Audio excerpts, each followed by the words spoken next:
회사 동료로 처음 만난 남자친구는 가끔씩 보면 세상 물정을 모른다 싶을 때가 있었지만 그게 연애하는 동안에는 크게 문제가 된 적은 없었습니다. 오히려 딱히 싫어하는 것도 없고 까탈스러운 제 성격 잘 맞춰주는 수더분한 성격이 연애하는 기간이 길어지면 길어질수록 이 사람하고 살면 스트레스 받을 일은 없겠구나 하는 생각을 차츰 갖게 만들어줬어요. 같은 회사에 다니면서 동고동락하다 보니 일 때문에 서로 투닥거리기도 많이 했지만 같은 해에 회사에 들어간 입사 동기이기도 하고 회사 내에 몇 안 되는 또래이다 보니 서로의 상황 같은 게 더 잘 이해가 되었던 것 같아요. 그러다 보니 정도 빨리 들게 되었고 누가 먼저랄 것도 없이 사내 연애를 시작하게 되었네요. 사내 연애를 해보신 분은 알겠지만 회사에 아무리 비밀로 해도 티가 나긴 하나 봐요. 다른 직원들은 저희가 연애하고 있다는 사실을 다 알고 있던 것 같은데 저희는 그걸 감쪽같이 속이고 연애를 하고 있었다고 생각했습니다. 아무튼 연애하면서 크게 다투지도 않고 서로의 고충도 그 누구보다 잘 이해해줄 수 있는 상황이다 보니 그렇게 쭉 별 탈 없이 연애를 계속해왔습니다.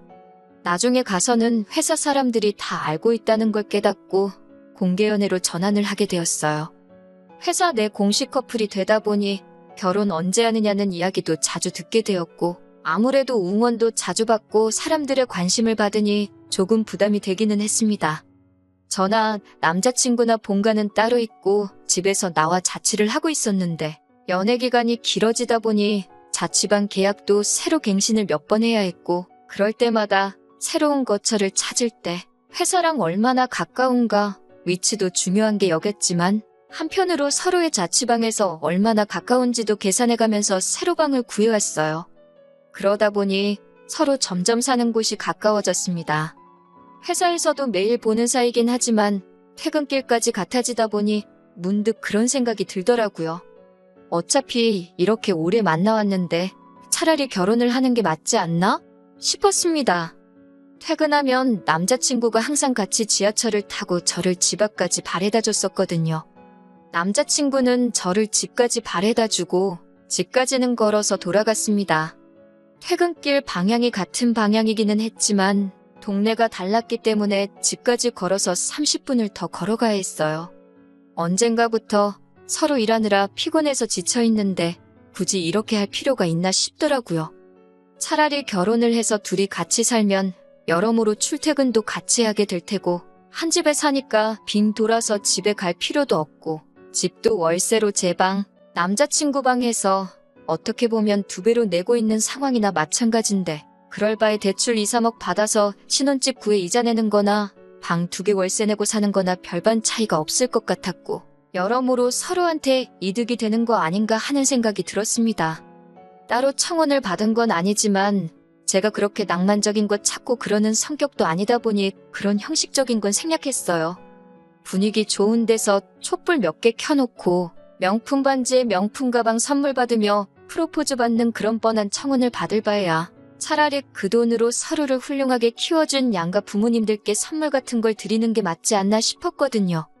그래서 그때부터 결혼 준비를 위해 서로의 상황을 오픈하게 되었습니다. 서로 월급이야 같은 회사 다니고 있고 입사 동기이다 보니 누구보다 서로가 얼마나 버는지에 대해선 잘 알고 있었어요. 그런데 각자 모아놓은 돈에 대해 이야기를 하는데 남자친구가 모아놓은 돈이 월급에 비해 너무 적었습니다. 데이트할 때도 비용은 번갈아 가면서 내고 자취하는 곳도 서로 비슷한 곳에 한 푼이라도 싼 곳을 찾아서 구해 살고 있었어요. 데이트할 때나 필요한 걸 살 때나 이것저것 가격 비교하면서 합리적인 소비를 하는 사람이었고 알뜰살뜰한 면모 또한 결혼 상대로 생각하기에 좋은 장점을 가지고 있는 사람이라고 생각했습니다. 거기에 퇴근 후에도 저를 항상 집까지 바래다 주던 사람이기에 어디 쓸데없는데 돈 쓰러 다니는 사람이 아닌 것 또한 알고 있었고요. 그런데 입사 4년차가 된 우린데 1년치 연봉만도 심지어 갓 입사했을 때 1년치 초봉만도 못한 금액을 모아놓은 돈이랍시고 보여주고 있으니 저는 처음에 이 사람이 나를 놀래켜주려고 장난을 하는 건가 싶었습니다. 그런데 제가 심각하게 나오는데도 별 해명도 못하고 쩔쩔매고 있는 걸 보니 무언가 사연이 있어도 있구나 하는 안 좋은 예감이 들더라고요. 남자친구를 닥달해서 무슨 일인가 자초지종을 캐봤습니다. 도무지 입을 열지 못하다가 결국 자초지종을 실토하더라고요. 남자친구는 혼자서 자취생활을 하면서 부모님 아파트 대출금을 갚아드리는 걸로 모자라 생활비까지 보태주고 있었던 겁니다.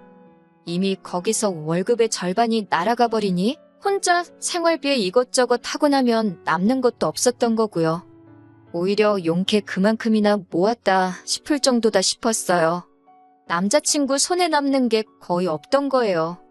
제가 알기로 남자친구가 외아들도 아니고 다른 형제들이 있는데 다른 형제들도 부모님한테 생활비며 대출금이며 이렇게 갚아주고 있느냐 물어보니 다른 형제들은 자기 버는 만큼 벌지 못해서 혼자서만 하고 있다고 합니다.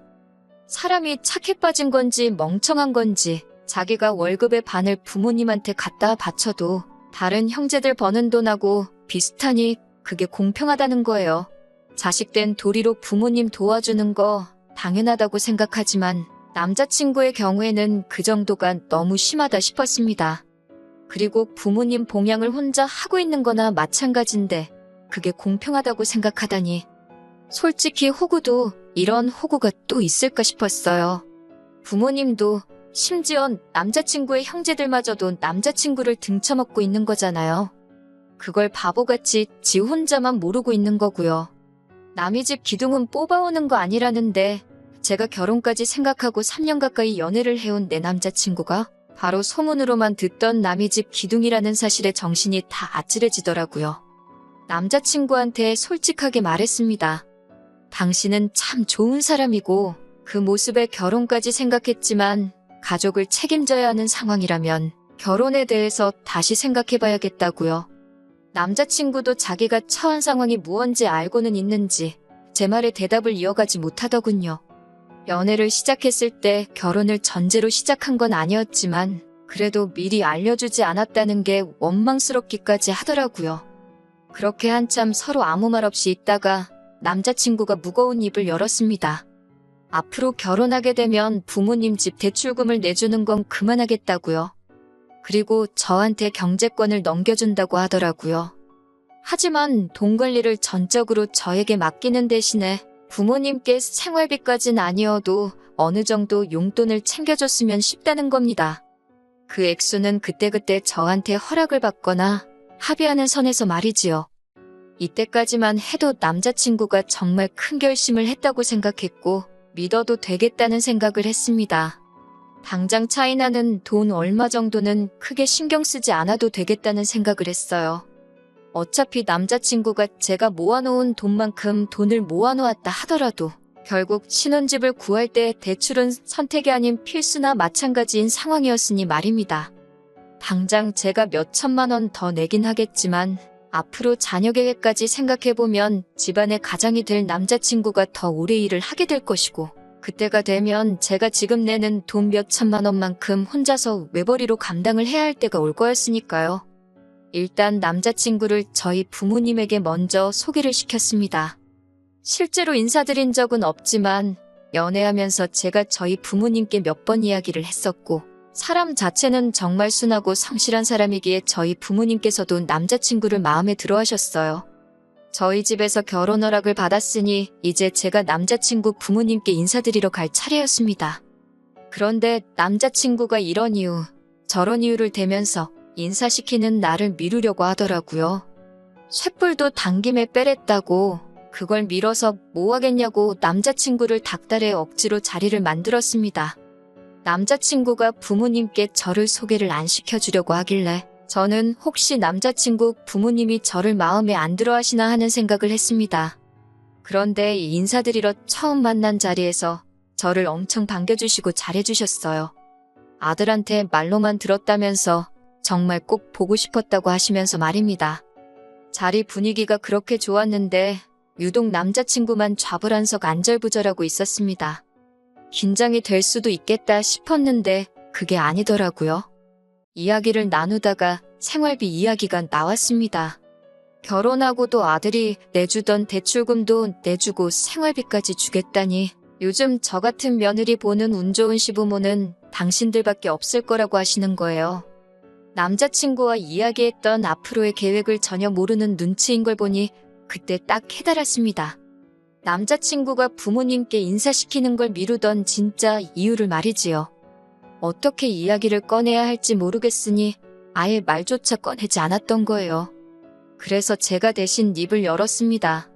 그건 남자친구가 말씀을 아직 안 드린 것 같은데 결혼 후에는 저희도 신혼집을 구하면서 대출금이 생기고 경제적으로 빠듯해지기 때문에 불가능하게 될 것 같다고요. 그 말이 끝나기가 무섭게 남자친구 어머니의 표정이 싹 바뀌더라고요. 그거에 대해선 들은 바가 없다며 아까까지는 저를 무슨 세계 최고의 며느리라고 생각하던 사람이 이제는 당신 아들 경제권 뺏어가서 권력을 휘두르며 부모 자식 사이 이간질하려는 천하의 나쁜 사람 대우를 하시더라고요.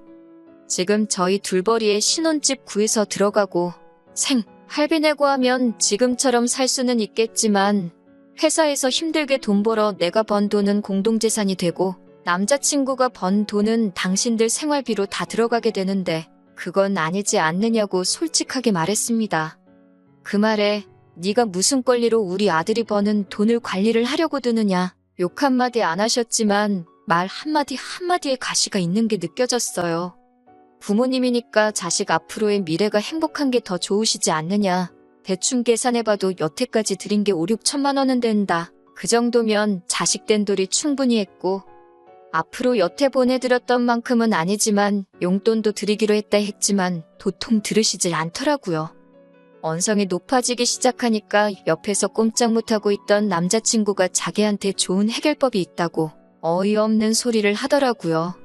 자기가 퇴근하면 대리운전 같은 거 하고 주말에는 물류창고 같은데 가서 일을 더 하겠다고요. 그렇게 돈을 더 벌면 그 돈으로 대출금을 갚아드리겠다는 겁니다. 아직 내 집도 없는데 투자까지 뛰면서까지 자기 부모 대출금의 생활비를 내주겠다는 게 말이나 되는 일인가 싶었습니다. 그렇다고 형제가 셋인데 그거 다 갚아주고 물려받을 일이 있는 것도 아니고요.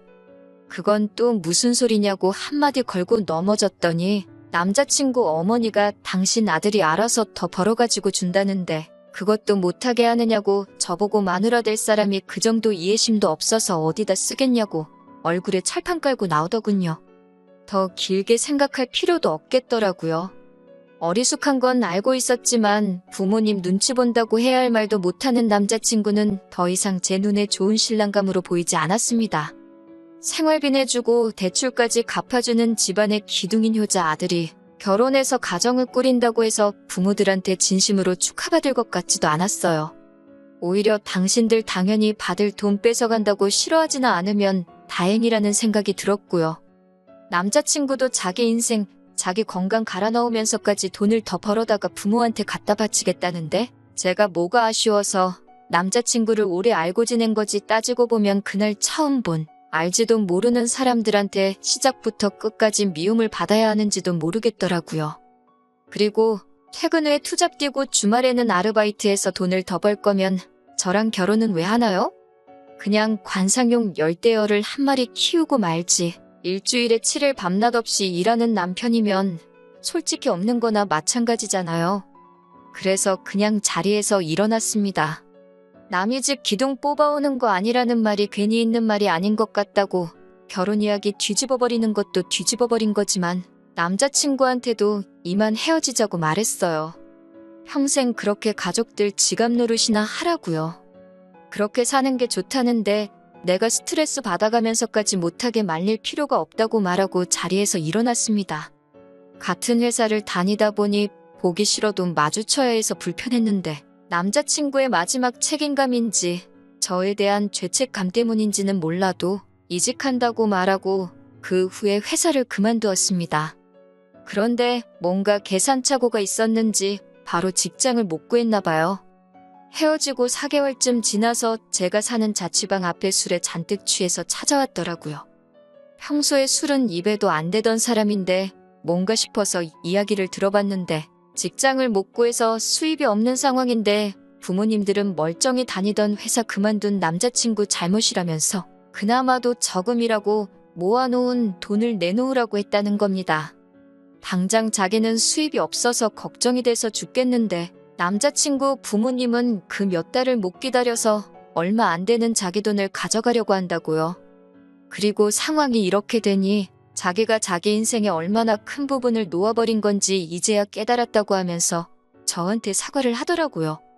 이제 정말 자기는 부모님 안 보고 살아도 되니까 자기를 다시 받아달라고요. 집에다 돈 가져다 바치는 것도 그만둘 것이고 2번 다시 호구 노릇 하지 않겠다고 머리를 바닥에 찌으면서까지 부탁을 하더라고요. 그렇게 오래 연애했고 그동안 정이 많이 들었는데도 안쓰럽지가 않았습니다. 제가 이야기했을 때 진작에 들었으면 이럴 일도 없었을 텐데요. 멀쩡히 다니던 회사도 그만둘 필요도 없었을 테고요. 결국 저보다 가족을 먼저 택했던 사람인데 제가 지금 받아준다고 해서 또 그러지 않을 거라는 보장도 없다는 생각이 들었어요. 그래서 안타깝지만 나는 너랑 다시 시작할 생각이 없다. 그리고 술 먹고 이렇게 찾아오는 것도 싫고 우리는 이미 끝난 거니까 2번 다시 찾아오지 말라고 했습니다. 내가 뭐라고 당신하고 당신 부모님, 부모 자식 간의 찰연을 끊어낼 수 있겠냐고 믿는 도끼에 발등 찍히는 것도 딱 한 번이라고 했고 넌 벌써 그 기회를 날려먹었다고 했어요. 그 뒤로 한동안은 연락도 소식도 모르고 지냈습니다. 회사에서 남자친구와 친하게 지내던 직원이 남자친구 소식을 들었다며 저한테 말해줬어요. 고향에 돌아가서 그쪽에서 일자리 찾으러 다니면서 아르바이트 하고 있다고 하더라고요. 아르바이트는 왜 하고 있는지 안 봐도 딱 알겠더라고요. 불쌍하긴 하지만 한편으로는 남자친구를 다시 안 받아주길 잘했다는 생각이 듭니다. 결국에는 가족을 놓지 못해서 안정적인 새로운 직장을 찾는 게 아니라 부모님 당장 생활비랑 대출금 내주기 위해서 고향으로 돌아간 모습을 보면 아직 정신 덜 차린 것 같네요. 그동안 만나온 정에 휩쓸려 받아줬더라면 결국엔 또 어떤 방식으로든 자기 가족들 먹여 살리겠다고 투잡을 뛰겠다느니 내 돈을 빌려서 쓰겠다느니 분명 무슨 일이 있어도 있었을 거예요. 비록 이렇게 완전히 끝나버리게 되었지만 아무쪼록 언젠간 정신 차리고 이용만 당하고 있다는 걸 깨달았으면 좋겠네요. 키워준 은혜, 당연히 헤아릴 수 없을 만큼 커다란 것이겠지만 자기 인생까지 갈아서 갚아야 할 정도로 가스라이팅을 당한 모습을 보니 그냥 한편으로는 안쓰럽기도 한 것 같아요. 저랑은 이제 헤어졌으니 제가 더 이상 신경 쓸 일은 아니지만요. 정신 차리면 그만둘 것이고 정신 못 차리면 앞으로도 저렇게 살아가겠죠.